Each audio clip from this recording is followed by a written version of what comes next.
Hey everyone, in today's video I'm going to show you how to add great captions in Capcut. But before we get into the video, please don't forget to subscribe, like, and comment, as it really helps out the channel. So the first thing you want to do is import your video, and all you need to do is come over here to the top left, click on import, and then once you have your video imported, drag it down to the timeline. And once it's in the timeline, you can see I've got this highlighted called captions. So all you want to do is click on generate captions, and you could select the type of language spoken here. So for me, it's English. My video is in English. You could select bilingual, and these are only enabled on Pro.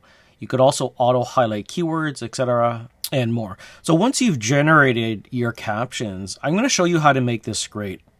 So what I like to do is once the captions have been generated, you'll see it down to the timeline below, and you could click on it. And if you look at the top right here, you look at the text. Okay, once you see the text, you could actually kind of scroll and you could see what you'd like to add or remove. You could see that it says text is outdoor breeze.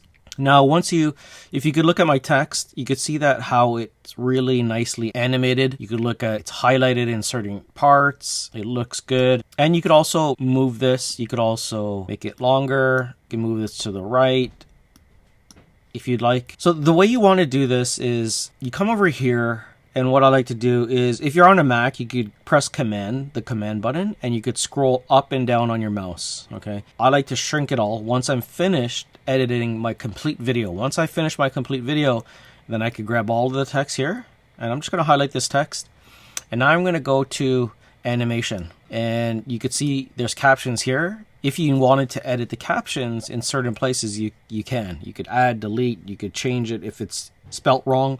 But once I've highlighted everything here, I'm going to come over here to animation, and I'm going to come over to captions. And this is only enabled in Pro. And what I like to use and what I use is this one over here. And you could play around with it. You could see how it reacts, it moves. You could look at this one. So if I wanted to select this one, I could select it, I could star it. If I know that I like it and I'm going to use it in the future, I could come over here to starred, and now you could see which ones have been starred. So I'm going to select this one, and now it's going to apply it. It's going to apply it to this whole track of text here for my captions. And now if I wanted to kind of review that, I'm just going to scroll out. I'm going to select on a timeline here, and I'm just going to bring it over and just see what it's doing. And you can see that it's kind of scrolling back and forth, which I like. And like I mentioned, this is in CapCut. In CapCut Pro, it'll actually tell you if this is a Pro version. I highly recommend the Pro version, because if you're just going to use regular captions or the captions that comes with a non-Pro version, it's just white text. But once you get the Pro version, it enables you to do so much more in CapCut. So that's it for the video. I hope you like it. Please don't forget to subscribe, like, and comment, and I'll see you in the next one.